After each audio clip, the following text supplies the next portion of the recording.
최근에 미국의 아칸소주의 공화당 상원 의원인 코든 의원이라고 있는데 이 사람이 화요일 날, 오늘이 금요일인데요. 화요일 날 의회에서 열린 정기 지명 청문회에서 국방부의 정책 결정이 돼지우리 같은 엉망진창이다. 이게 민주당 의원이 아니라 공화당 의원입니다. 공화당 의원이 돼지우리 같은 엉망진창이다. 이렇게 얘기해서 화제가 되고 있는데 이게 뭐냐면은 구체적으로 미 국방부의 그 정책 차관, 그 사람이 누구냐면은 우리나라에 그 핵무장 해야 된다고 얘기했던 정책 2인자 이 사람인데 그냥 갑자기 이름이 헷갈리네. 콜비, 에드브리지 콜비 정책 차관을 지칭해서 하는 얘기인데 그 사람은 뭘 물어도 백악관이나 국방부 장관은 답변을 하는데 이 사람은 답변을 안 한다.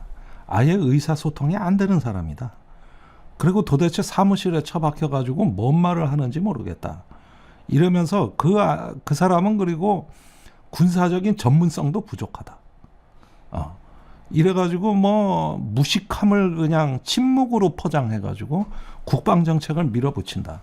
제가 돼지우리다, 돼지우리. 이렇게 비난을 했어요.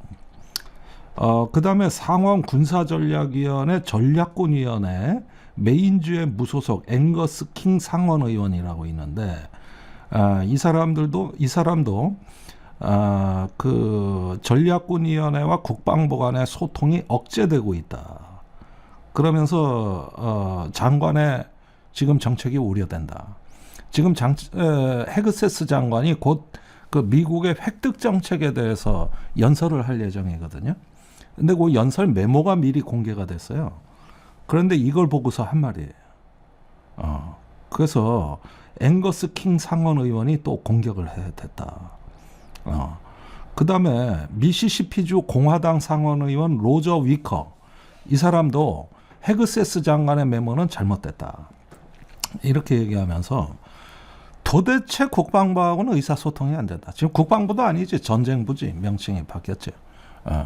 이렇게 하면서 콜비 차관은 돼지우리 같은 데서 일하고 있고 헤그세스 장관은 뭘 모르고 이게 미국의 무소속이나 공화당 상원 의원들의 지금 반응들이거든요. 그 도대체 미국 그 펜타곤에서 도대체 뭔 일이 벌어지고 있냐 지금. 무슨 일이 벌어지고 있냐. 뭔가 대단한 저는 혼란이 느껴지는데 몇 가지 사건이 있긴 있었죠. 장성들 무더기로 해고한 거라든지 또 국방부 기자들의 기자 작성에 대한 사전 허가제가 도입됐다든지 별의별 일이 많으니까 이제 정치권이 폭발을 하는 겁니다. 그러니까 펜타곤이 어떤 민주주의 국가의 어떤 국가안보 기관이 아니라 하나의 자기들의 왕국, 일종의 겨울왕국을 만들었다. 그러면서 아나무인으로 나간다. 이게 문제의 본질인 것 같습니다. 이게 문제의 본질이에요. 자, 오늘 좀 소개해드릴 주제가 있는데요. 이러는 어떤 1조 달러를 안보에 쓰는 나라. 1조 달러를 안보에 써가지고 무한한 자원을 운용하는 미국의 국가안보기관이 실제로는 이런 내부 모순이라든가 내부의 어떤 자중질환 이런 것들이 켜켜이 쌓이면서 이 1조 달러 갖고도 할 수 있는 일이 별게 없다.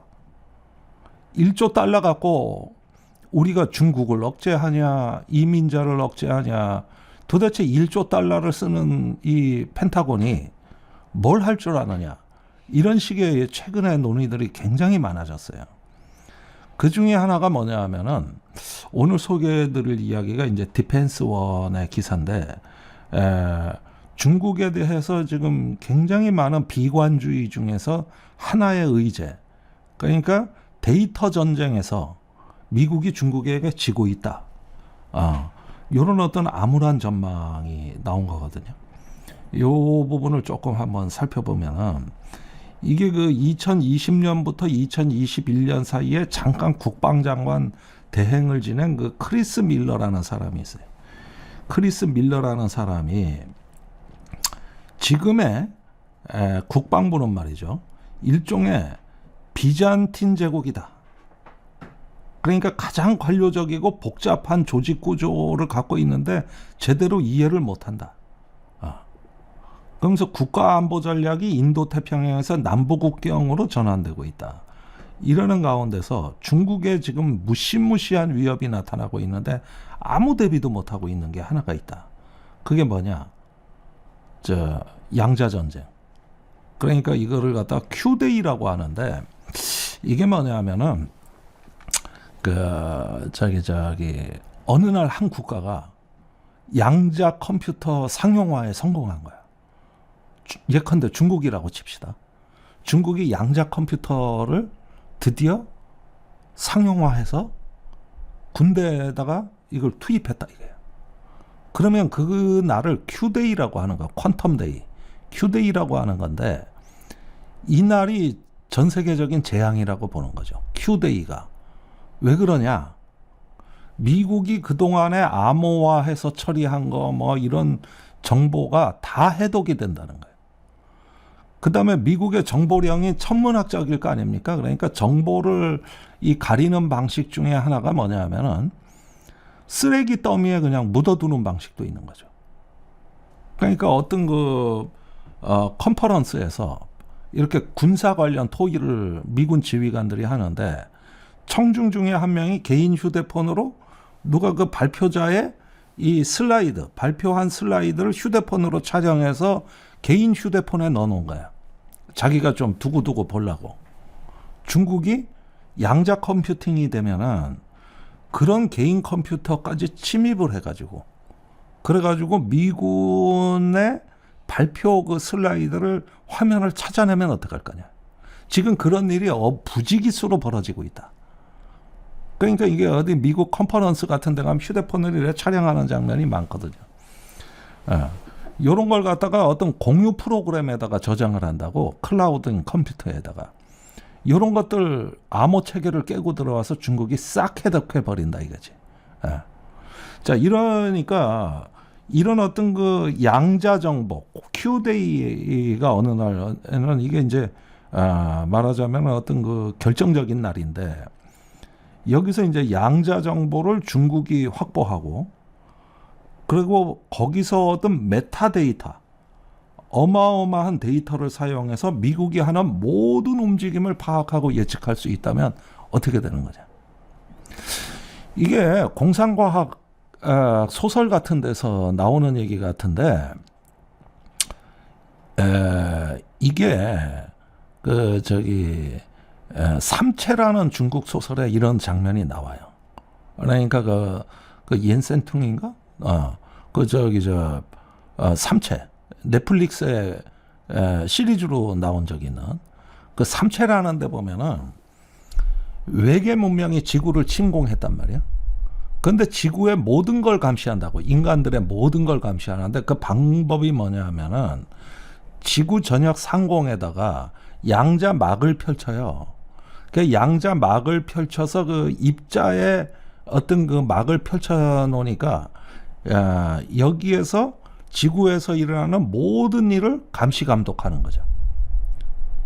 그렇게 해서 지구인들을 노예로 삼는다. 뭐 이런 그 이야기가 나오는데 이게 공상과학 소설에서는 그런 것들이 있을 수 있겠다 해서 저도 재미있게 읽었지만 만약에 중국이 양자 컴퓨팅에서 미국을 압도하면 그러면 그 큐데이가 어느 날 온다. 그럼 이게 향후 100년간의 세계 질서를 바꾸는 게임 체인저가 된다 이거지. 그래서 미국의 그 암호를 다 뚫어버린다 이건데, 근데 이거를 미국의 이 크리스 밀러라는 전직 국방장관 대행이 이 얘기를 하면서 이게 지금 큰일 났다. 예를 들어서 어떤 우리 휴대폰의 유심 카드라든가 또는 어떤 여러 어떤 전자기기 같은 거 이런 걸 뚫고 들어온다는 건데 여기에다가 AI 분석 기술이 더해지면은 소음 속에 숨겨놓은 데이터를 찾아낸다 이게. 그래서 요 부분에 대해 가지고 이게 그냥 어쩌다 겁을 주려고 이러는 건가 이렇게 얘기를 하는데 실제로는 여기서 얘기가 조금 더 구체적으로 들어갑니다. 그러니까 이 사람들 얘기는 중국의 양자 기술이 지금 3단계까지 와 있다. 3단계. 근데 미국의 양자 기술은 0단계다. 이게 차이가 크다는 건데 요건 조금 면밀하게 살펴봐야 되겠네. 내가 이 주장이 그 배경이 뭔가 해가지고 조금 더 자세히 들여다봤는데요. 자, 중국의 그 양자 컴퓨팅은 이거 뭐 한 20조 원 정도 그 투자했다는 거, 매년 투자한다는 거거든요. 그래서 그 찌우장이라는 어떤 광자 방식, 압도적인 성능의 컴퓨팅을 보여줬다는 거죠. 또 천인 계획이라 그래가지고 인재를 이제 그 양자 인재를 국가가 양성하는 거죠. 이래가지고 대학 학부는 물론 초등학교부터 양성한다. 이렇게 해서 양자 인재들을 확보하고 이 거국적인 국가 주도로 양자 기술을 지금 쌓아 올리고 있다, 중국이. 근데 미국은 국가에서 이런 거 하는 게 별게 없다고. 전부 민간 투자로 하고 있어요. 그러니까 민간의 빅테크 기업들이 양자 기술에 투자를 하는 거야. 뭐 구글 같은 데 가서. 그러니까 민간 투자는 미국이 압도적으로 앞서지만 국가 투자는 중국이 앞선다는 거죠. 그리고 민간에서 미국은 양자 기술을 개발한 거를 정부가 받아들이는 데는 시간이 걸리는 거죠. 그런데 중국은 그 시간이 필요가 없는 거지. 자기가 개발하니까 바로 채택을 하는 것이죠. 그래서 2025년 11월 지금입니다. 지금 바로 이번 달에 중국이 그 독자 개발한 중성 원자 방식의 양자 컴퓨터, 이게 한위안 1호 이것이 개발이 됐어요. 그래가지고 차이나 모바일 등 자국 기업에 정부가 납품을 하는 거고, 그 다음에 참 이게 놀라운 건데 파키스탄에 수출을 한다는 거예요. 그래서 산업 단계로 넘어갔다. 이게 이제 중성 원자 방식이고, 그 다음에 초전도 방식이, 이거 오늘 무지하게 어려운 말입니다. 이거 양자 역학인데, 추중주 3.0, 추중주 3.0인데, 이게 초전도 방식의 105 큐비트급의 특정 연산 컴퓨터. 이게 현존 슈퍼 컴퓨터보다 성능이 1000조 배, 구글의 양자 컴퓨터보다 100만 배 더 빠르다. 그래서 양자 우위를 달성했다. 퀀텀 어드밴티지, 양자 이점을 달성했다. 그러니까 이게 중국 정부가 양자 기술에 매년 한 150달러에서 200억 달러, 20조 원가량 이상 천문학적인 공공자금을 투입한 성과가 여기서 나왔다는 거거든요. 자, 그러니까 문제는 뭐냐 하면은 미국의 그 전문가들이 모여가지고 이게 이제 미중 간에 어떤 양자 경쟁이 이제 시작이 됐는데 중국이 앞설 것 같다는 비관적인 전망을 내놓은 거거든요. 자, 이렇게 되면은 무슨 일이 일어나느냐? 아까 말씀드린 대로 Q-Day, 암호 체계가 붕괴되는 현상이 이제 나타난다. 이게 가장 즉각적이고 심각한 위협인데, 이게 군사 분야만 국한되는 게 아니라 금융이라든가 정부 시스템 이런 데서 사용하는 공개 키 암호가 있어요. 이걸 RSA라고 하는데, 여기에 강력한 양자 컴퓨터가 등장하면은 이게 수초 내에 해독이 돼버린다. 그래서 이제 미국의 싱크탱크 중에 CNAS라는 데가 있어요. 여기서 뭐라고 진단했냐 하면은 핵무기보다 무서운 기술이다. 적국이 먼저 이 기술을 확보하는 Q-Day가 닥칠 경우 미국의 모든 군사 외교 기밀이 무력화될 수 있다. 이제 이 얘기거든요. 그러니까 제가 오늘 조금 약간 뭐 많이 나간다는 느낌은 드는데, 사실 이 양자 기술이라는 거는 이거는 어떤 강대국 아니면 불가능해요. 제가 참 국방위원 하면서 국회의원 하면서 발견한 놀라운 것 중에 하나, 이건 뭐 기밀일지 모르겠는데 오늘 그냥 얘기해버려야 되겠는데, 국방과학연구소가 있어요. 우리나라에. ADD라고 하죠. 저한테 몇 번 찾아왔다고. 그래가지고 굉장히 우리 ADD 국가연에서 지금 심혈을 기울여 개발하고 있는 게 뭐냐 하면은 양자 레이더입니다. 그래서 우리나라가 적어도 이 분야에 있어서는 세계 탑으로 가겠다. 이런 야심만만한 얘기를 하더라고. 근데 그래서 이걸 주요 이제 그 임원들하고 얘기하면서 굉장히 충격적으로 들은 얘기거든요. 만약에 이게 뭐 사이버전에서 양자 컴퓨터로 암호를 뚫는다 그러지만 이걸 레이더에 적용하면 무슨 일이 일어날까? 레이더에 적용하면 양자 기술을. 그거는 말이죠. 스텔스기가 소용이 없는 거예요. 스텔스를 뚫어버리는 거죠. 이게 양자 레이더입니다. 그러니까 그 양자의 어떤 입자의 파동을 가지고 레이더로 관측을 하게 되면은 전파에 구애받지 않죠. 전파와는 다른 거 아닙니까? 그러니까 예를 들면은 빛의 파장에도 데이터를 실을 수 있는 거예요. 전파가 굳이 필요한 게 아니에요. 이 광선에도 데이터가 가능한 것이죠. 굳이 왜 전파를 발사합니까? 그런데 스텔스 기능이라는 게 뭐야? 전파를 막는 거잖아. 전파를 흡수해버리는 게 스텔스 아니야. 그게 소용이 없어지는 거죠.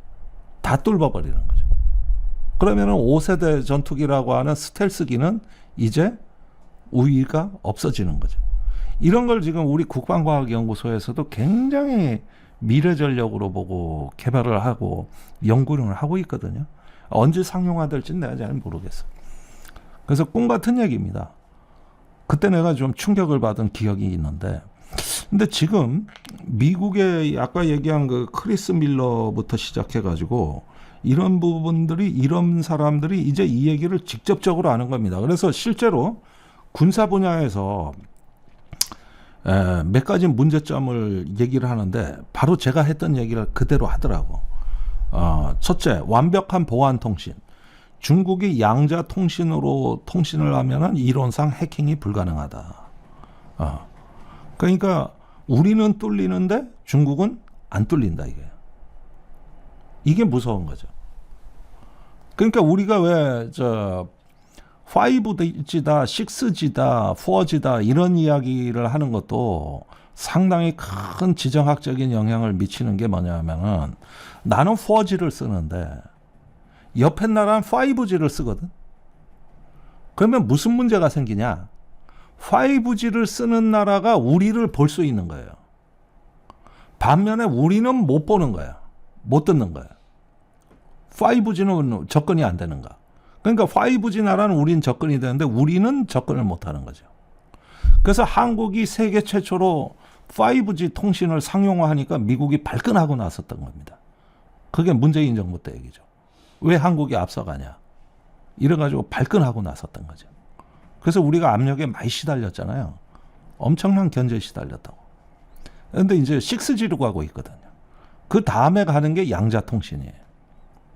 그런데 이 부분이 무섭다는 거. 두 번째는 스텔스가 무력화된다는 거. 요거 이미 말씀을 드렸죠. 그래서 스텔스 전투기도 탐지할 수가 있고 잠수함 위치도 탐지할 수 있다. 잠수함이 뭐 스텔스 무기라 그러지만 소용없다. 그 다음에 GPS가 없는 항법 장치가 가능하다.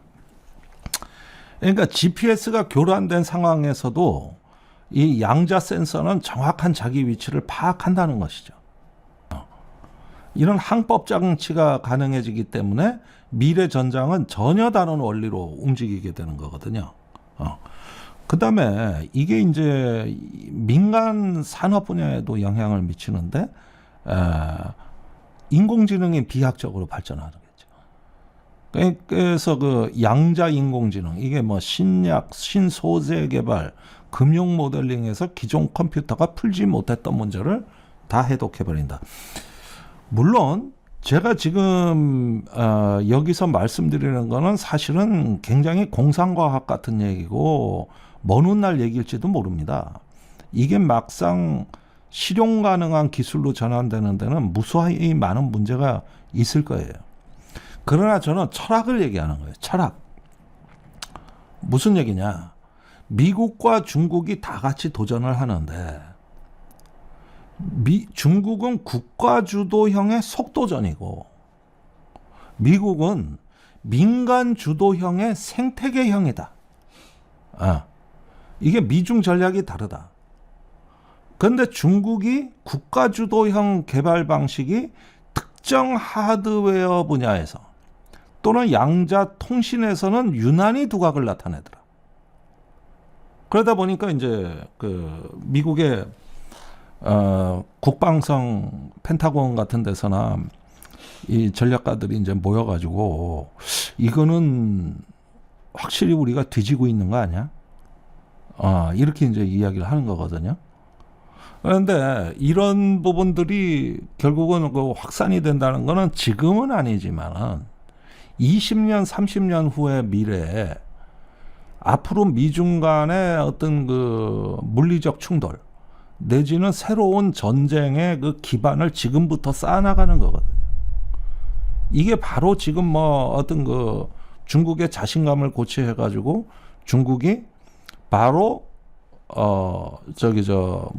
미국을 공격하는 1940년대에 일본이 진주만 공격하듯이 이런 식으로 지금 나오는 게 아니라 여건을 만들어 나가는 성숙돼서 미래의 어느 시점에 어떤 지정학적 상황에 따라서 중국이 우세를 발휘할 수 있는 순간이 오게 되는데 그걸 지금 막지 않으면 안 된다.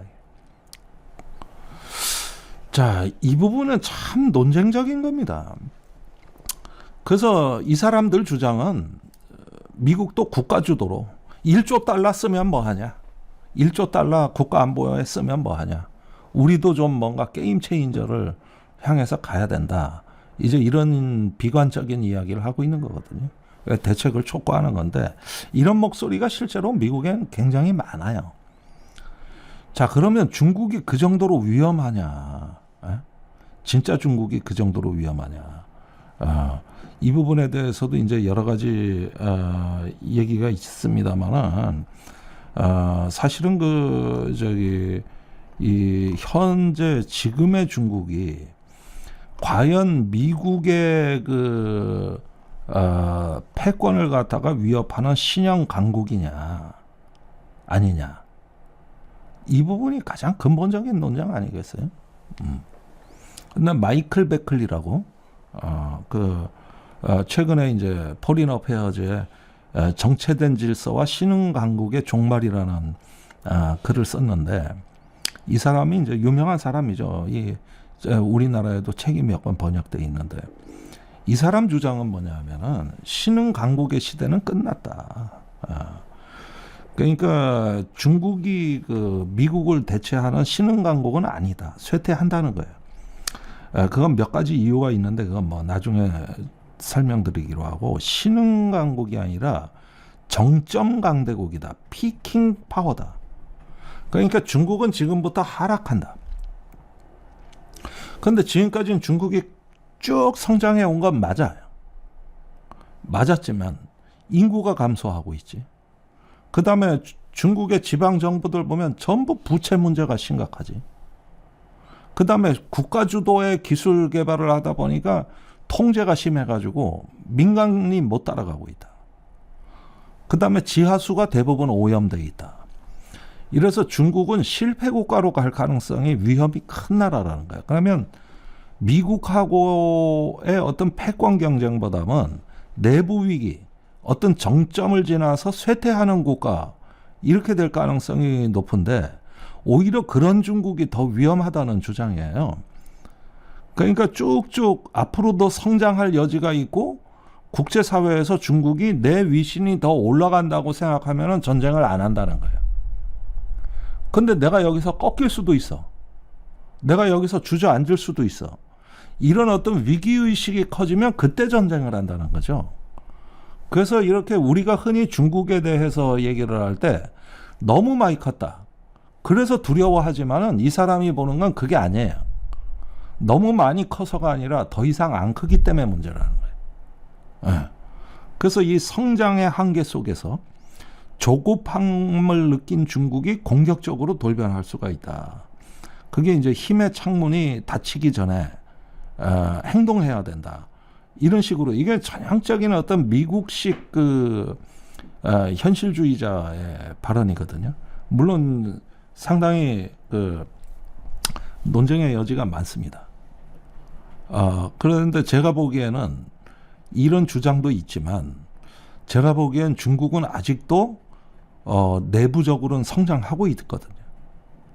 그 다음에 자기의 제조업과 기술에 대해 가지고 굉장히 자신감을 요즘 보여주고 있다고. 그러면서 지금의 안정된 관계를 당분간은 계속 유지하고 싶다. 우리 주변에서 분란을 원치 않는다. 이러면서 대만에 대해서도 최근에 와가지고는 공격적인 언사가 많이 줄었습니다, 사실은. 그러니까 이게 중국이 신흥 강국이냐, 쇠퇴하는 강국이냐, 어떤 나라냐, 중국이 어떤 나라냐, 여기서는 의견이 갈릴 수도 있지만 일단 성장세가 좀 완만해진 건 사실이거든. 그러니까 중국이 이게 옛날에 2000년대 초에 고속 성장하던 우리나라가 아니다.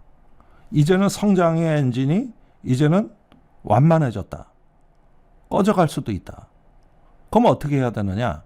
그러면은 게임 체인저에 더 집중해서 완전히 이건 중국이 불멸의 비교 우위를 확고부동하게 유지할 수 있는 여기에 더 집중하자. 이건 초조함으로 나타난 거죠. 그래가지고 제조 2025가 나오고 또 지금 뭐 AI 2035가 나오고 이래가지고 여기에다가 그냥 어마무시한 돈을 쏟아붓는 거죠. 어마무시한 돈을. 이건 미국보다도 이 규모가 크죠. 그건 뭐냐 하면은 과거와 같은 방식으로 완만하게 성장할 수는 없다. 이거는 피크 차이나가 맞는 얘기지. 피킹 파워가 맞는 얘기예요. 그런데 그 돌파구는 뭐냐 하면은 첨단 기술, 제조업. 여기서 앞서 나가는 거라 이거지. 여기서. 그거를 옛날에 중국이 자유화되던 시대에는 민간 경제가 컸거든요. 근데 지금은 민간 경제가 아니라 국가 경제, 정부 주도. 그러면서 다시 정치 체제도 과거에는 좀 약간 우편향, 약간 시장을 이렇게 발달시키는 자본주의를 일부 도입하는 우편향적 요소였다면은 지금은 정부가 통제를 하는 좌편향, 권위주의로 회귀하는 이런 식의 어떤 전략을 쓰고 있는 거거든요. 무엇이 옳으냐 이거야 뭐 여러분들도 의견이 분분하실 수가 있고 또 여러 가지 어떤 이야기가 있고 이건 참 할 말이 많은 거기죠입니다만 결국은 뭐냐 하면은 이러는 가운데서 어떤 중국이 사실상 군사적인 도발을 하는 모험주의 국가는 아니지만 그러나 첨단 제조업이나 첨단 미래기술, AI라든가 양자 컴퓨팅에서는 이미 세계대전이 시작이 된 겁니다. 이거는 중국이 우리가 미국을 꺾고 올라서겠다. 절대 강자가 되는 강대국의 꿈. 이거는 포기하지 않는 거예요. 이거는 과감하게 국가가 자원을 집중해서 돌파해서 나간다는 거죠. 그러니까 여기에 미국이 다소 놀란 거예요. 이거 심상치가 않다. 이게 심상치가 않다. 그러니까 결국은 여기에서 일단은 미국이 어느 정도의 어떤 견제를 하느냐 하는 건데 이번에 에이펙 경주 회담도 어떻게 보면 그런 미국과 중국의 각축장이었다. 그게 이번에 에이펙 경주 회담이었다. 어떤 산업과 기술로 지역 질서를 재편할 것인가. 여기에 있어가지고 미중 간의 각축장. 이게 결국 경주 에이펙의 무대였다는 겁니다. 물론 이재명 대통령은 이런 강대국의 어떤 패권 경쟁을 다소 완화하고 다자간의 안보 협력, 경제 협력, 또 AI 협력 이런 걸 주장하는 다자주의를 주장하기는 했습니다만은 여전히 본질은 강대국 경쟁이 있었다는 거. 그리고 그 강대국 경쟁에서 중국이 성장하는 국가냐 쇠퇴하는 국가냐 이런 부분들에 대해서 이 전 세계의 정상들이 비상한 관심을 갖고 본다는 거죠. 그러면서 우리 살 길을 찾아야 되는 건데 결국 아까 마이클 벨리의 이 이야기를 종합을 해버리면은 요걸 갖고 결론을 내리면 베클리 얘기는 답이 없다. 무슨 얘기냐? 당분간 미국의 패권이 굳건하게 유지되는 건 아니다. 그렇다고 중국이 그 힘의 공백을 대체하는 신흥강국도 아니다. 그럼 뭔 질서냐 이게? 여기서 이 베클리 얘기는 무질서의 세상이다. 무질서의 세상. 그러니까 신흥강국이 종말을 고하고 이후에 오는 세계 질서는 무질서 또는 안정적이지 않은 질서. 그래서 진짜 위협은 어떤 떠오르는 강대국이 위협이 아니고 그 강대국 자체도 존재하지 않는 누가 강자인지가 헷갈리는 이런 식의 그냥 그 무질서 이 자체가 위협이라는 것이죠. 이렇게 해서 결론을 맺고 있습니다. 그래서 지금 오늘 모두에 소개드린 그 양자 컴퓨팅 데이터 전쟁에서 미국이 밀리고 있다는 신호음이 결국은 그 무질서로 가는 하나의 관문일 수도 있다.